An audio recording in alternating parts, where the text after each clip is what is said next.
Salut tout le monde, du coup on se retrouve pour la vidéo comme d'habitude.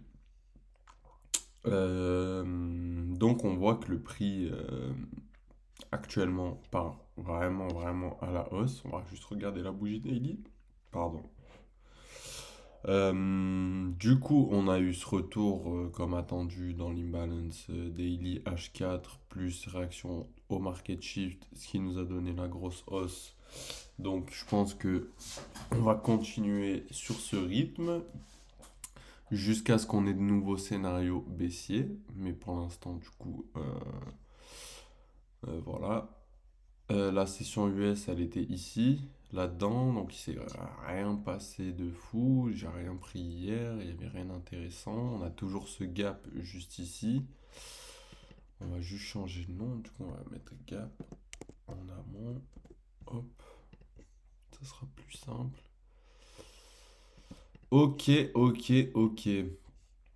On a eu une grosse impulsion qui est venue à quelle heure? À 22 heures heure US, donc c'était tôt ce matin, vers 4 heures.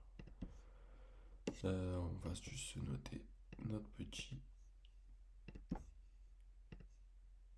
imbalance juste ici. Donc là, j'ai l'impression qu'on est sur un fort excès haussier. Je vais juste, hop, regarder le VWAP en 2-2. Ouais, on est sur un fort excès haussier qui peut encore continuer, hein. On peut encore être qu'au début de la hausse. Et bah, nous, c'est ce qu'on va jouer, hein, je vous avoue.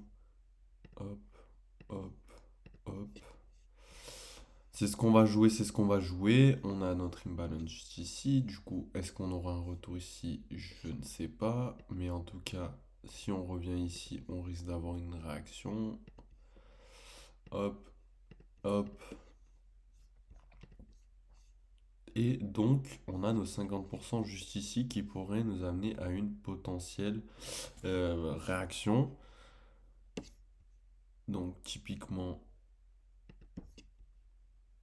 potentiellement cette zone-là. Hop.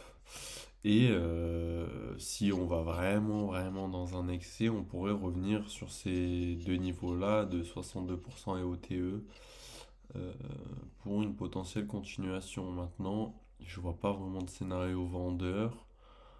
Donc je ne le vois pas retourner ici, même si logiquement il le devrait. Pour l'instant, ça me paraît assez logique qu'il vienne là-dedans pour continuer. Il nous montre qu'il est haussier, donc autant continuer à la hausse. Donc voilà, personnellement, je vais tenter de l'acheter, hein.